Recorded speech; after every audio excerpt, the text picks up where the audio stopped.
Друзья, всем привет! Сегодня видео будет интересно не только тем, кто давно увлекается орхидеями, с точки зрения интереса во что-то новенькое посадить свою орхидею, но еще и видео будет интересно с точки зрения итоговых, таких промежуточных итоговых результатов посадки орхидеи в один из компонентов, когда новички задаются вопросом, а во что лучше всего посадить орхидею, чтобы она чувствовала себя хорошо. И вот сегодня видео как раз такое. Плюс из итогов, такого промежуточного итога у нас начнется новый эксперимент. А что за новый эксперимент, это вы узнаете в течение этого видео. Итак, чтобы немножко прояснить, о чем я интригую, напомню, что 3 недели назад мы вместе с вами начали такой эксперимент сажать орхидеи в мох. Мох сфагнум нашего российского производителя из Ханты-Мансийска, который начал выпускать, ну я не знаю как давно, но в общем вот такой вот спрессованный мох для орхидей. Мы один брикет размочили, вот такие вот 100-граммовые брикеты. 3 недели назад мы взяли его, размочили и посадили вот в такую емкость орхидеечку, друзья. Да, вот в такую красотку. Прям полностью чистый мох. Почему я сажал в мох, я в одном из предыдущих видео уже рассказал. Но это только одна сторона медали. У нас есть плейлист, который так и называется «Мох сфагнум из Ханты-Мансийска». И там, значит, собираются все видео, связанные вот с этим мхом, с посадками в этот мох. И вот 3 недели назад мы посадили в эту емкость. Значит, сразу хочу сказать, что не только потому, что я уже сажал в мох и орхидеи прекрасно себя чувствовали, но еще и потому, что производитель очень-очень прям сильно навязал протестировать этот мох на нашем канале и дать свою экспертную, чтобы я дал свою экспертную оценку его товару. И, значит, зайдя на сайт этого производителя, я посмотрел, сколько там стоит вот этот мох. Он примерно там стоит, ну не примерно, а 1990 рублей стоит вот эти 100 грамм, друзья. Есть и другие вот такие брикетики для террариумов, для улиток, для еще тут кого-то. И тоже для лекарственных растений можно сажать.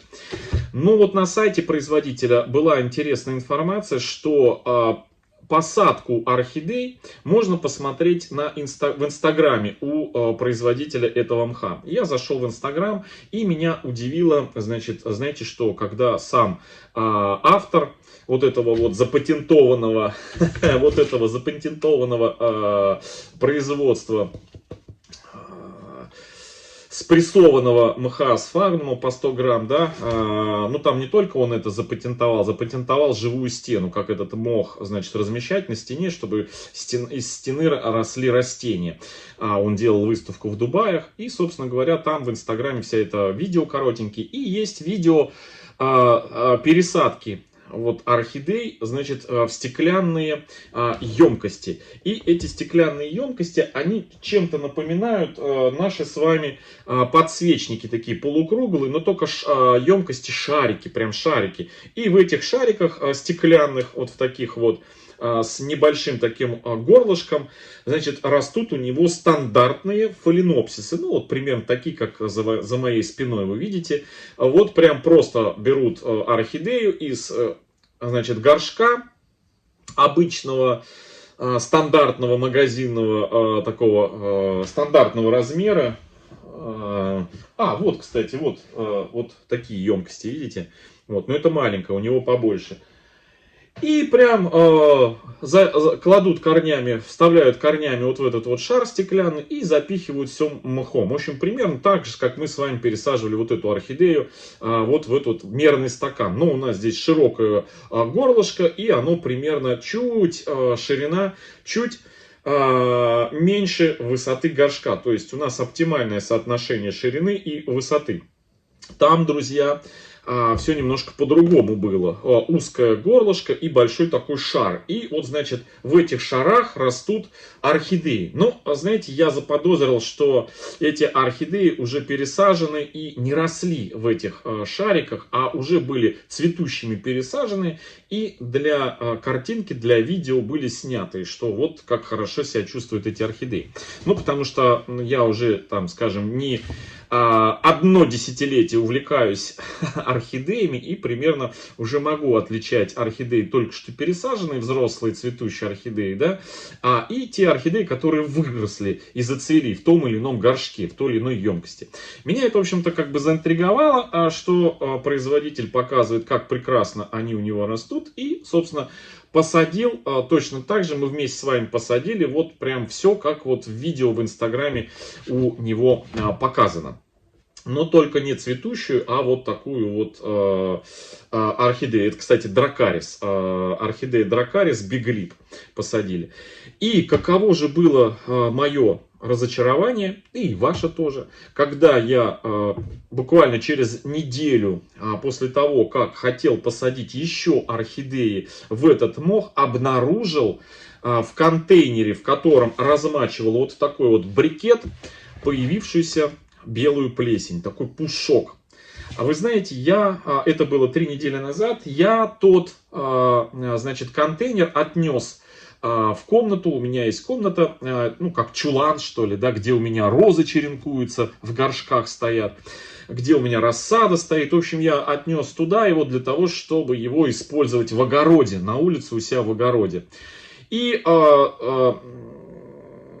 Но этот мох я еще не успел никуда определить. Подумал, пусть стоит. Я спустя вот 3 недели сегодня вам покажу, что там. Я уже показывал неделю спустя. И вот сейчас прошло, друзья, 3 недели. Я вам хочу показать, как выглядит тот мох. И, собственно говоря, та палочка, которой я ковырялся в этом мхе, да. Вот. И что у нас там вышло. В общем, мох у нас вот он. Вот он влажный. И вот та самая палочка, если обратите внимание, поверхность мха у нас покрыта белым пушком. Ну, сейчас вот солнце у нас, к сожалению, тучи начались. Но сама палочка буквально вот за 2 недели, после того, как я неделю спустя ковырялся ей здесь, да, покрылась вот таким вот, видите, колониями грибка. Это значит, к чему я показываю? К тому, что вроде бы как у нас мох должен сфагном обладать антибактериальными и антигрибковыми свойствами.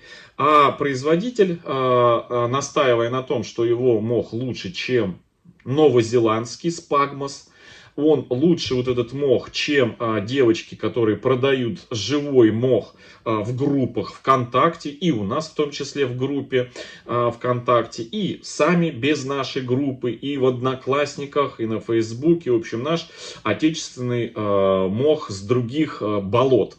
И с Кировской области, и с других регионов, в общем, и с Урала, и с Карелии, в общем, отовсюду, из центральной России, там, где есть болото, и там, где растет мох сфагнум. И вот производитель настаивал, что его технология производства мха, она сохраняет все полезные вещества, собственно говоря, подавляющие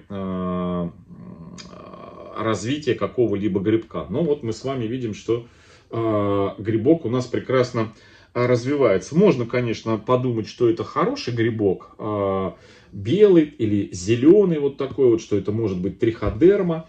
Но, друзья, ни я, ни большинство тех людей, которые увлекаются орхидеями, не обладают, точнее, не являются профессионалами в определении на глаз нужный это грибок, либо это ненужный грибок, навредит он, не навредит. Мы, покупая грунт, любой грунт, надеемся, что на нем никакого грибка не будет, никакой плесени не будет. И мы не можем говорить, что это хороший или плохой, да, хорошая или плохая плесень.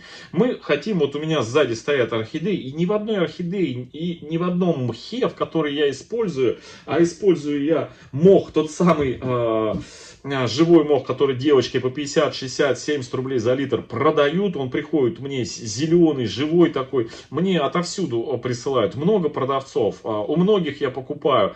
И вот, ну вот, может быть, за редким каким-то исключением, где-то какой-то мох квасился, да, то есть, ну, в жижу превращался из-за долгого хранения. Даже мох в Леруа Мерлене, который продавался самый дешевый, такой, знаете, уже такой прям, он разлагался практически, да, но на нем тоже не было плесени. А на этом вот у нас появляется.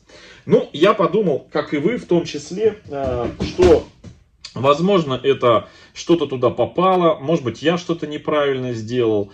И, в общем, мы решили вместе с вами дать второй шанс, значит, мху, и уже не второй брикет распаковать для мха, для орхидей, а другой брикет, вот такой вот.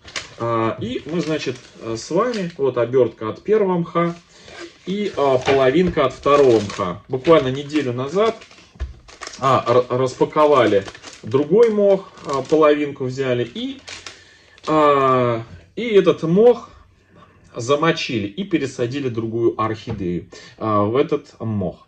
Но прежде хочу напомнить о том, что ту орхидею, которую мы сажали 3 недели назад, мы пролили триходермой, ну, чтобы как-то подавить колонию вот этой вот плесени, которую я заметил появилась в пазухах, воздушных пазухах с пушком. Ну вот я сейчас смотрю, друзья, мы триходермой пролили. Когда? Неделю назад, да? Неделю назад. Пока что, вот знаете, пушок вроде бы стал меньше, вот здесь, вот в этой пазухе. Пушок стал меньше. Но у нас, мне так кажется, вот я смотрю по периметру, на поверхности нигде не вижу, на поверхности. А вот в некоторых местах, например, вот как здесь, мне кажется, на поверхности есть какой-то присутствует пушок. Но могу ошибаться, друзья, могу ошибаться. Но так, чтобы прям явно, я не вижу. В общем, мы поливали орхидею, приятное с полезным совместили. Взяли 150 там, или 200 миллилитров воды и сюда налили. Сейчас неделя прошла, мох у нас влажный, вся влага распространилась по этому мху, он полностью влажный. И более того, у нас даже появился, орхидее понравилось, у нас пророс корень, смотрите. Он приплюснулся к стеночке и уже вдоль стеночки начинает куда-то там ползти. Видите, кончик. То есть орхидее понравилось пока что, ну пока мы смотрим, что вроде как понравилось. Ну вот корешки зеленые, вот этот был серебристый после пересадки. В общем, все вроде бы ничего так, но будем наблюдать, будем наблюдать. Теперь, друзья, значит, неделю назад мы посадили, второй шанс дали в другой мох этого же производителя орхидею. Но уже не в закрытую, памятуя о том, что здесь появилась плесень, да, которую мы триходермой пролили. Мы посадили орхидею розовое яблоко. Видео было. В общем, можно в плейлисте посмотреть всю историю. Так и называется мох сфагнум из Ханты-Мансийска. Так, плейлист. И там все, что связано, что происходит с этим мхом. Вот эту вот орхидею. Значит, я даже не знаю, с чего начать. Вот неделя прошла, друзья. Неделя, да, мы 29 марта, сегодня у нас что? Сегодня у нас 5 апреля, 29 марта мы пересаживали. Значит, мох еще влажный, рано поливать. Но я вам скажу, что картина, друзья, вот если вы внимательно посмотрите, вы увидите белые налеты на поверхности, вот так вот прям, знаете, вот где контактирует, значит, у нас кора с мхом влажным, белые налеты. Вот прям, ну вот я вижу, друзья, я вижу, может быть и вы видите, вот, прям вот такой, прям паутинки такие вот, паутинки на поверхности мха. То есть очевидно, что, ну вот живет, Вот здесь вот хорошо видно пушок такой, знаете, видите, вот тут вот. Вот. И вот, в принципе, везде на поверхности между корой и мхом присутствует вот этот вот налет, такой белый пушок. Белый пушок, друзья. Вот, все бы ничего. В принципе, орхидеи корешочек целенький, зелененький, не закукленный. Вроде бы так ничего. Но будем наблюдать. Вот отсюда у нас как раз и начинается наш с вами эксперимент в том новый, что посадить-то мы посадили. А давайте теперь следить за тем, как будут развиваться события, то есть насколько жизнеспособен будет эта белая плесень на поверхности орхидеи, как будет себя чувствовать орхидеи и в одном горшке, и во втором. Значит, посадил в полузакрытую для того, чтобы можно было возможность лучше, больше дышать, вот, больше аэрация. Но внутри, в пазухах, я не вижу здесь нигде, вот внутри остались воздушные этим. Значит, грибок только вот на поверхности. Именно вот здесь вот на поверхности. В первом случае у нас там в пазухах получилось, внутри. Но я вам хочу показать, что у нас получилось с... Значит, проливать этот мох чем-то дополнительно я не буду пока что. Вот, просто хочу вам показать ту емкость, в которой мы замачивали вот этот мох. И что там у нас с этой емкостью. Вот эта емкость. Ну и, собственно говоря, вы сами все увидите.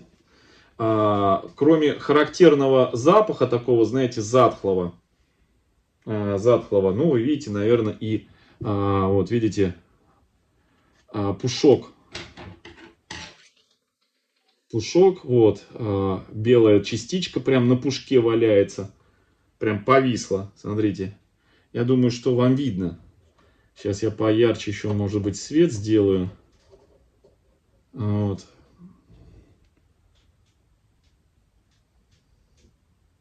надеюсь, вам видать, вот. Этот самый пушок на поверхности. В общем, друзья, у второго мха тоже присутствует плесень. Вы знаете, я бы, может быть, и... О, видите, вот хорошо видно сейчас. Я бы, может быть, и не переживал по этому поводу, да,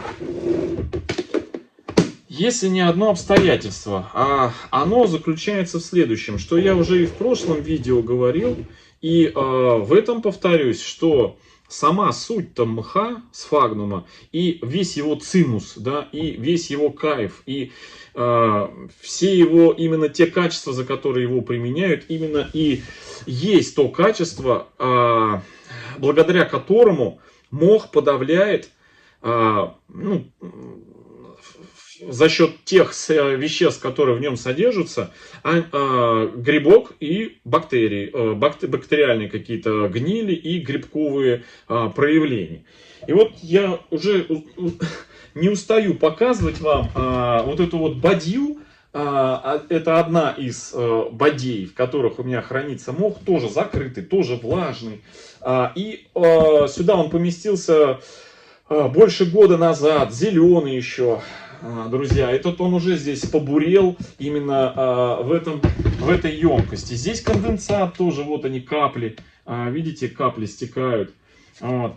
Но никакого пушка, друзья, здесь нету. И пахнет он, ой, он нормально пахнет, нету никакого затхлого аромата. Вот. И тоже здесь все стекает вода, вот. То есть, мох был живой. И это не только мох одного производителя. Такие бодеечки у меня и от других производителей, не производителей, а других сборщиков мха.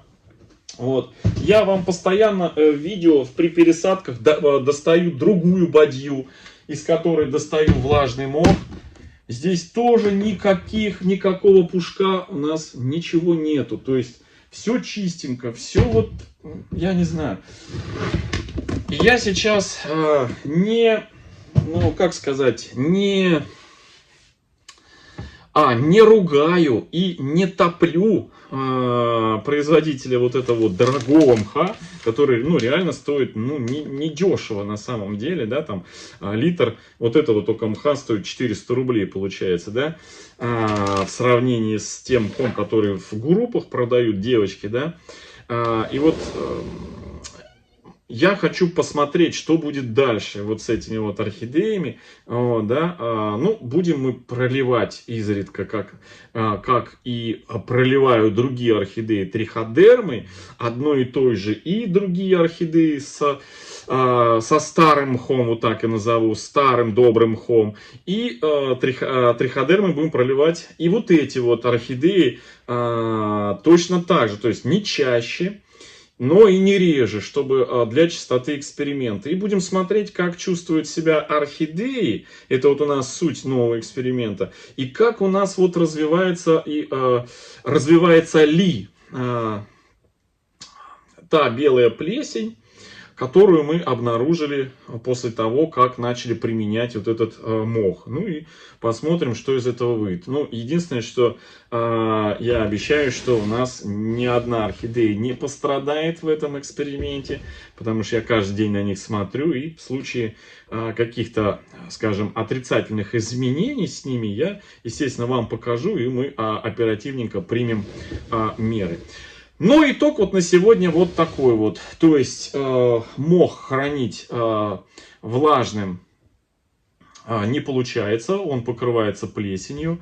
Мох по итогу сегодня, да, мох примененный тоже влажный при посадке орхидей тоже в некоторых частях проявляется плесень на поверхности и в пазухах. Как эта плесень, хорошая она или плохая для растений, это мы не можем сказать, ни вы, ни я, это могут только сказать те, кто изучает грибки именно в разделе плесеней, да, и то при помощи какого-то там специального микроскопа, да, определить, хорошая это плесень или плохая, тоже могут только специалисты. Мы с вами не знаем. Мы покупаем с вами грунт, компоненты в надежде, что никакой плесени, никаких грибков, никаких побочных каких-то живностей и т.д. и т.п. на них в принципе не должно быть. Да? А наоборот, мох должен подавлять это все. В общем, будем наблюдать.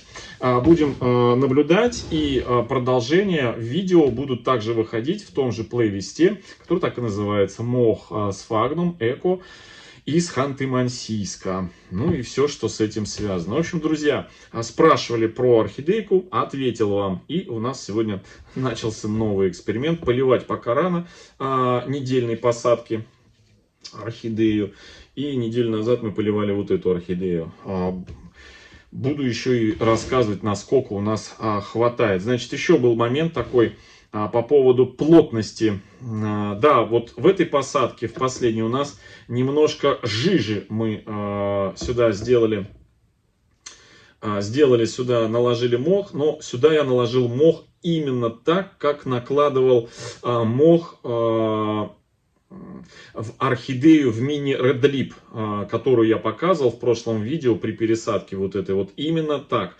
А сюда я наложил мох именно так, как показывали в видео у производителя этого мха при пересадке стандартных орхидей, и уплотнил этот мох так, как уплотняют его в Юго-Восточной Азии при пересадке вот в эти транспортировочные полиэтиленовые стаканчики, горшочки прозрачные, когда в оранжереях, в теплицах орхидеечки делают профилактические пересадки, а потом продают нашим российским и не только перекупам, у которых мы с вами покупаем этих красоток. В общем, друзья, вот такое сегодня видео. Такой информацией хотел поделиться. Всем хорошего настроения, всем добра, здоровья и до встречи в следующем видео. Всем пока-пока.